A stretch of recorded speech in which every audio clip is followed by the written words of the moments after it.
মুহাম্মদ সাল্লাল্লাহু আলাইহি ওয়াসাল্লাম বলছে দাড়ি রাখো, এরা কাটে। বলছে টাকনুর উপরে প্যান্ট বড়, এরা নিচে পড়ে। এখন নায়কেরা দাড়ি রাখে, এরা দাড়ি রাখে। আল্লাহ তাআলা বলছে হালাল খাও, এরা সবসময় হারামের প্রতি ঝুঁকে থাকে। ইসলাম যত কিছু আদেশ করছে, মুসলমানদের বর্তমানে কাজ হয়ে গেছে সবকিছুর বিরুদ্ধাচরণ করা। ওয়াল্লাহি যদি শুকর খাওয়া হালাল হতো, কেউ শুকর খেত না, গরু খেত সবাই। যদি মদ খাওয়া হালাল হতো, এই মুসলমানরা মদের প্রতি এত আকৃষ্ট থাকতো না, সবাই পানের প্রতি থাকতো আকৃষ্ট।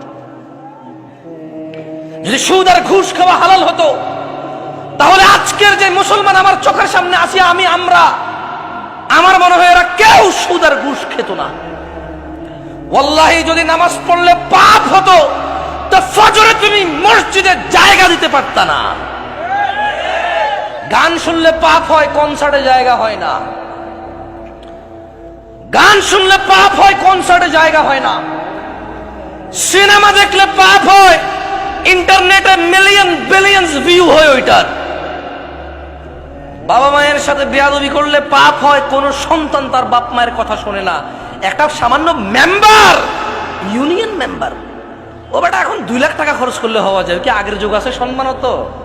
আমি রাজনীতি বক্তব্য দিচ্ছি না, ফ্যাক্ট বলতেছি, নিজের উপরে নিয়েন না কেউ। আমি রাজনীতি বুঝি কম, তাই বলি না। আমার শত্রু বানায় শুধু শুধু নিজের শত্রু বাড়ায়েন না। আমি নিরীহ মানুষ, মনে আপনার কষ্ট যাবে শুধু, বাস। আমারও ইনশাল্লাহ কিছু করতে পারবেন না, আমিও পারবো না। আপনারা যা করবে, যদি কিছু হয় ওটা আল্লাহর তাকদীরে আছে, আমার হবে, আপনার হইলে ওটা আল্লাহর তাকদীরে আছে, তাই হবে, বাস, দ্যাটস ইট। আমি ভয় পাই না তা না, এই জন্য আরো অনেক কন্ট্রোল করে বলতেছি। তো এই জন্য দেখবেন বাবা মায়ের অবহেলা। ওর যদি খালি ইউনিয়ন চেয়ারম্যানে বলে ওকে বলিস তো একটু দেখা করতে, ও লুঙ্গি কোনটা পড়বে এই টেনশনে পড়ে যাবে, যাইতে হবে রে। ওর বাপ মা ওকে ডেকে পাঠাইলেও বলো যে আসতেছি, বলে দিস পরে আসতেছি।